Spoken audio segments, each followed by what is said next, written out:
what to do about the coming stock market crash and what options do you have coming up.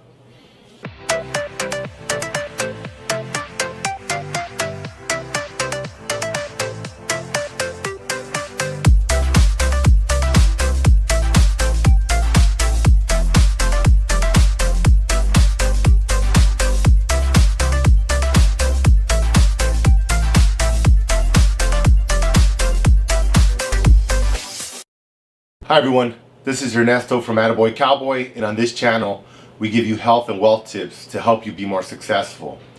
Now, I've been talking the last 6 months to a year about the coming stock market crash, and it's getting worse and it's gonna happen any day, and I'm having a lot of friends asking me about what they should do. And these are very unusual times, so let me explain what's happening now. I studied economics. I got a master's in economics, and I love economics. It's one of my passions. I read all the time on my downtime. And during the Great Depression, which was the greatest economic collapse we've had to date, it was in 1929 to 1933, and we experienced about a 29% contraction of GDP. That means that your economy shrank 29%. Imagine you're getting paid $100 a month and now you're getting $71 a month, something like that. But the whole country and the whole world, that's a big difference if you lost 1/3 of your income from one day to the next. Now, during COVID, we had a huge economic contraction worldwide. And just to start off, the first few months, the first quarter in the United States, we experienced a 32 annualized contraction. That's greater than the Great Depression. So that's already telling me this is going to be worse than the Great Depression, in my opinion.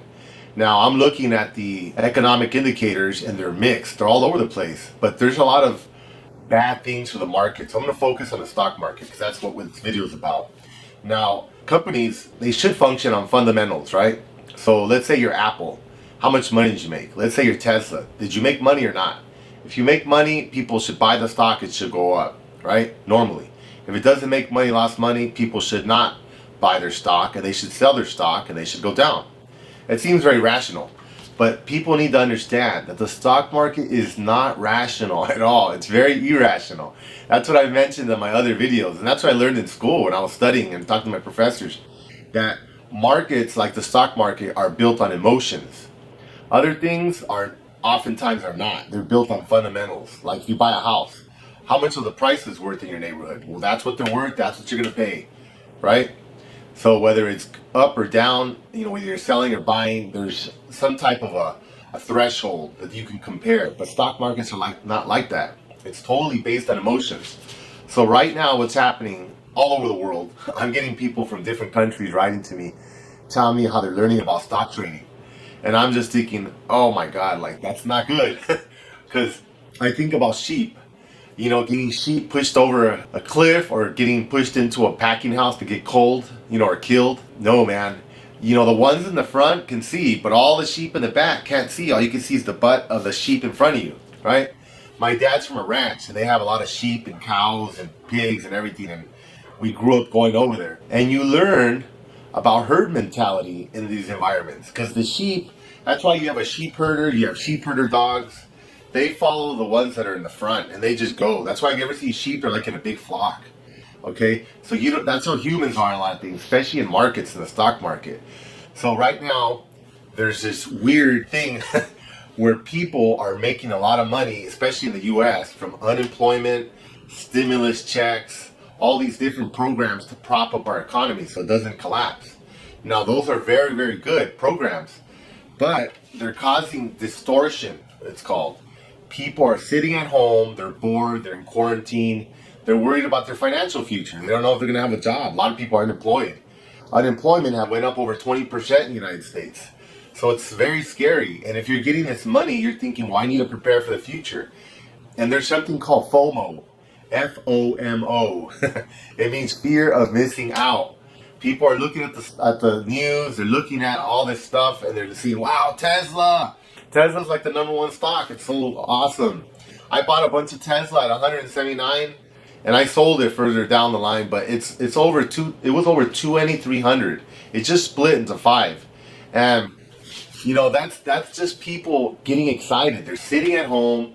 They have no investment experience, and they don't want to miss out. They keep seeing all this stuff, and they have like their friend or their neighbor, hey, I bought some Tesla, and it went up like 30% in a month. You know, I mean, that's awesome.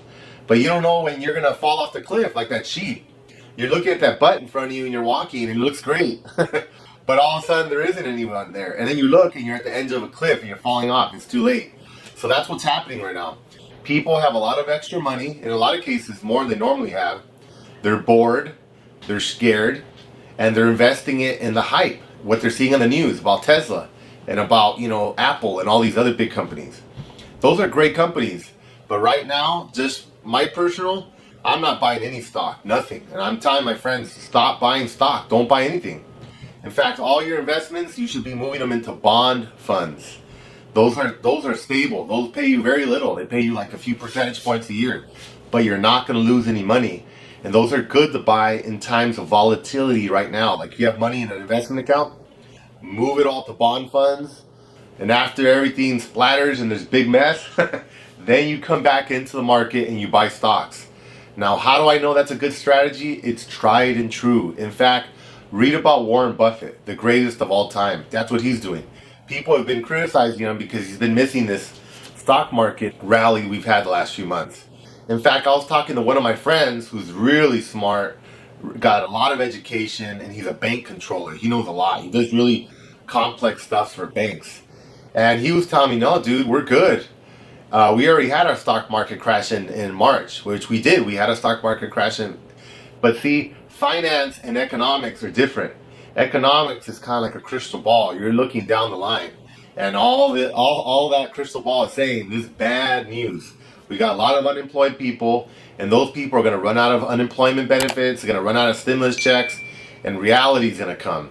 And it's already starting. A lot of people are getting evicted around the country, and it's going to be ugly. We're going to, as I've said before, we are in a depression, but it's being artificially sustained by all this stimulus money, okay?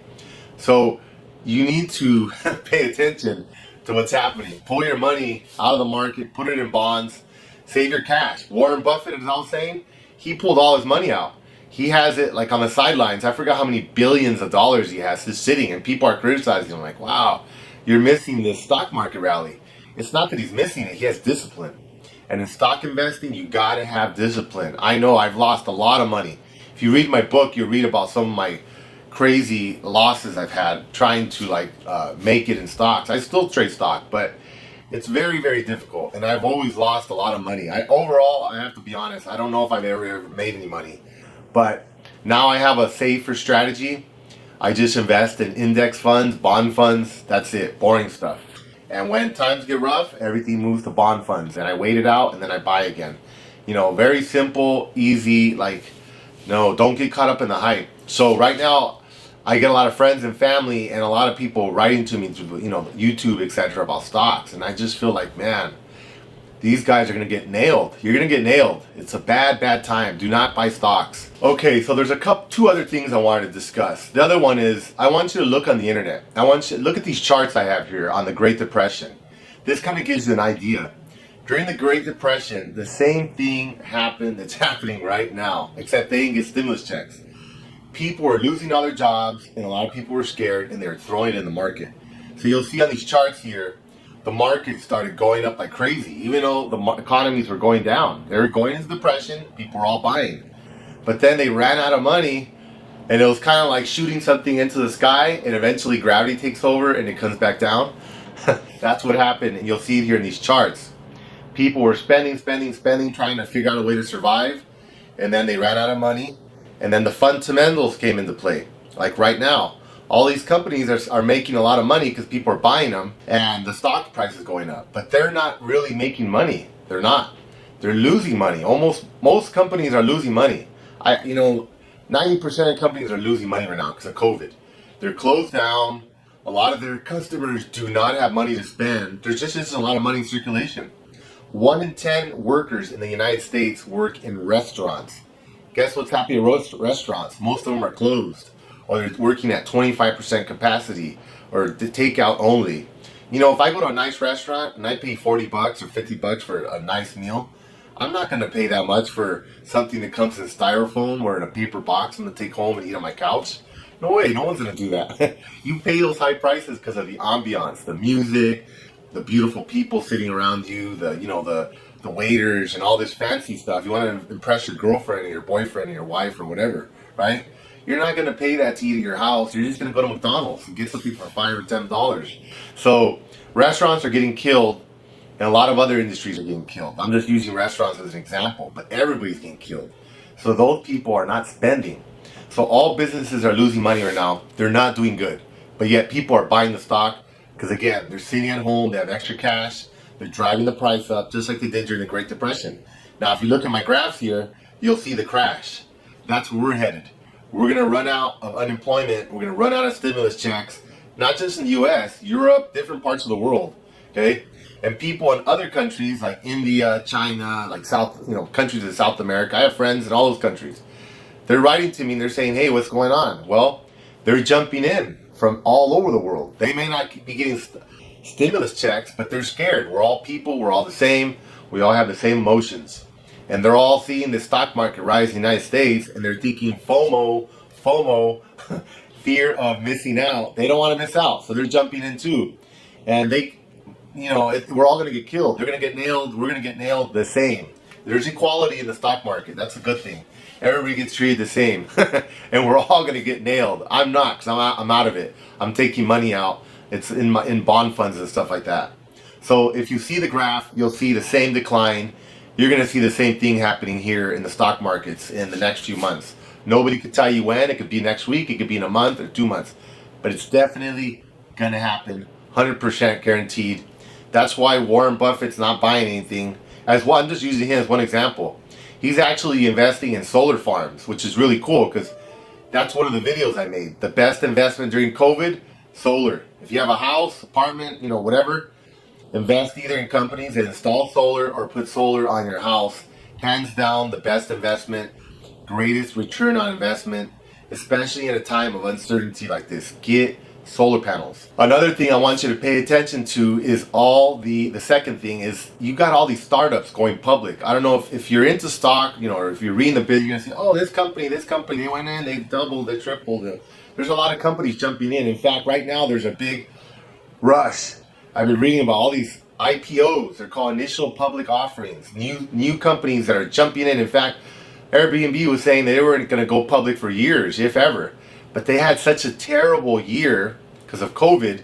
Back in March, they lost 80% of their bookings. I know because we help people with their Airbnbs and they got killed. Those first few months, a lot of people we helped, they went out of business.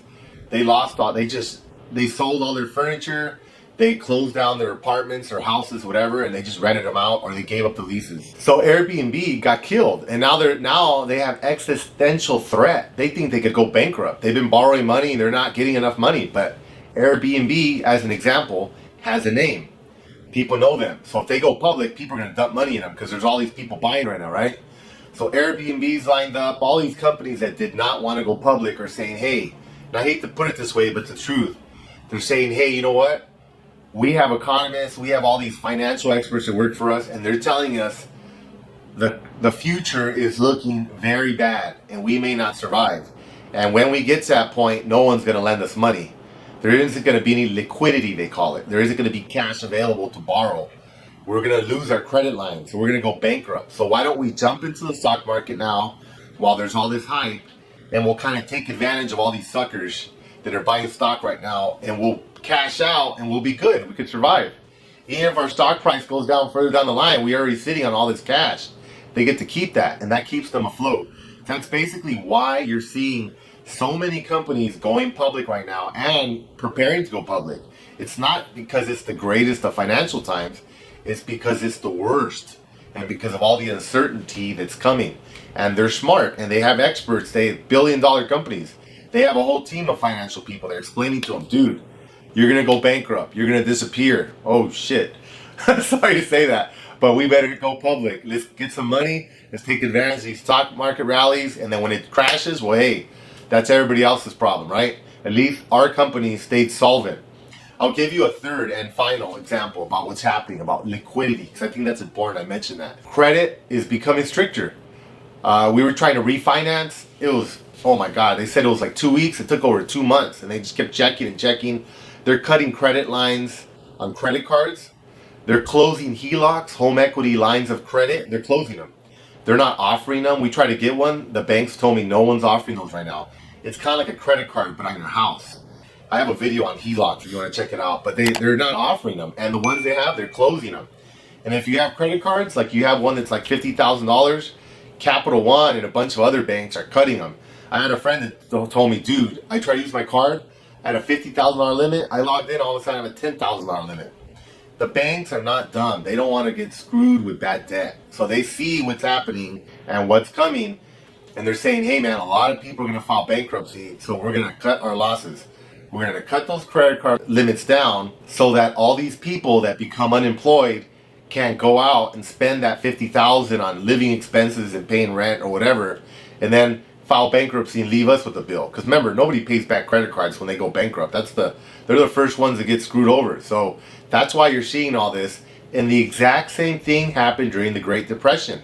The banks started cutting credit limits. It's so funny because in school we analyze the Great Depression, and all of it's happening right now, right in front of us. But it's kind of like the Titanic, you know? You think you're safe because you're in this big metal boat until you hit that iceberg and everybody sinks.